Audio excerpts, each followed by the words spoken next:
let's get all the way crazy, right? Because the Browns love to get crazy with how they throw quarterback contracts at, people that haven't played in a year and have over 15 or 20 off-field allegations. Let's just say, fuck it, man. Should the Cleveland Browns call Jonathan Taylor considering the expectations they have for this year? You can't call Jonathan Taylor. It wouldn't make Jonathan Taylor, because if you're trading for Jonathan Taylor, you already have to make sure that you already have a deal. We're seeking a new deal. So it wouldn't make sense for them to trade for him when Deshaun Watson is taking up so much of the cap. It's like running back is a position where it's easily don't need it to win a Super Bowl. And the Browns have such a great scheme that you don't need Jonathan Taylor, how effective your scheme is. Like, Nick Chubb is a really good back. But off because Jerome Ford is really that guy. Like, he has very good vision. He's kind of like of Nick Chubb in his own right, but a little bit better when it comes to being a force in the pass game as well. I really have a lot of confidence in Jerome Ford moving forward. Like, he's been the talk of training camp. He had a pretty, though we didn't see him, but from what was coming out of training camp, like, this has always been the plan for Jerome being like the lead back. When they drafted him, they probably didn't envision that, because I don't think anybody agrees down the road, but I do think that they view Jerome Ford as a potential RB1 franchise change, really good running back. Like, if he can get like 25 carries a game, the same workload, Chubb would be surprised if he gets to 1,100, 1,200 yards. He's that good of a back. Yeah, definitely. This isn't the first time Nick Chubb got hurt, because remember on Thursday Night Football, when Ernest Johnson had a coming out party, and he was really good. And he was coming from the NFL or the XFL, I believe it was. So the Browns scheme is like, it's just like the Ravens with that running back. A couple of years ago, like, they had a backfield with the Devontae Freeman, and you talk about if this was 2015, a nostalgia trip to the past, and Devontae Freeman was looking for elite run scheme.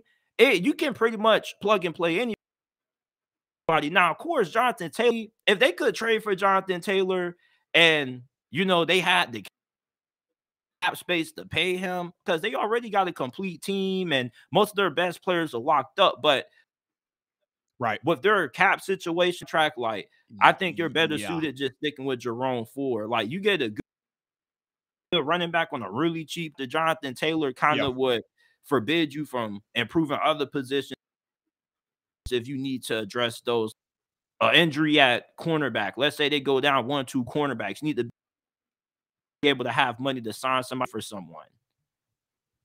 Right. Yeah. No, I feel you there for sure. And it is a big swing, right? But I'm like, hey, the Browns' most desperate move from a desperate franchise on a quarterback that was kind of desperate to get dealt from the Texans and clearly just get back into the league, especially with him, being off the field for about a year. But, the thing here with Jonathan Taylor, we know if he came over, he would be a big addition. It would be on a 1-year deal. He's more than likely not going to be with the Colts anyway, right? But wouldn't it be crazy? They bring him in.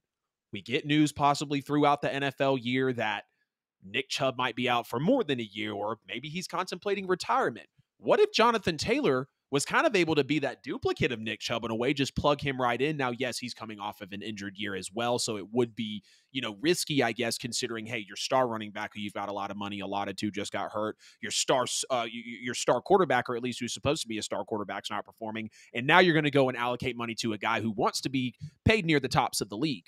But could you just imagine for a second if that seamless transition was able to slide in there, and ultimately the Browns kind of had just a switch off? Again, it'd be a big swing. It'd be a lot of money, because I already got a lot of money going towards the cap with Deshaun Watson, like we mentioned. And, it's going to be interesting to see how this plays out. But, maybe they think that this can happen to supplement their best player who just went out and obviously still does have high hopes, talking about this team still having high hopes for the year. But like I just said, Jonathan Taylor wants that big money, and the Browns already have Deshaun Watson playing horribly with the $230 million guaranteed. I saw your video on YouTube early this morning, man. The Browns need a refund. Deshaun Watson is scamming the Browns right now. We're going to get into it in a couple of segments, but yeah, definitely interesting to see here how Jerome Ford and Kareem Hunt are gonna shake things out. I love that you picked Jerome Ford up in fantasy as well. I love that you know some of those backstories on him to know that that's why he was drafted. He is pretty Nick Chubb-esque, and I even said it on the show Tuesday, like, hey, he damn sure gave his best Nick Chubb impression, coming in shortly after Nick Chubb got hurt. So you got to respect ultimately, what he was doing in that time. All right, JT, we're getting to a point in the show. Go ahead. It would be really hard for them to pull off of Jonathan Taylor. Got 37 million cap space right now because they didn't have to pay Deshaun Watson. Yeah.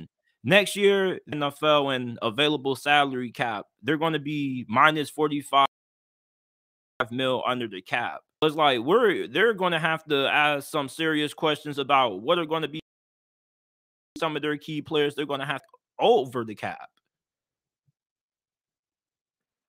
Yeah, that's right. Absolutely. Cap space is everything.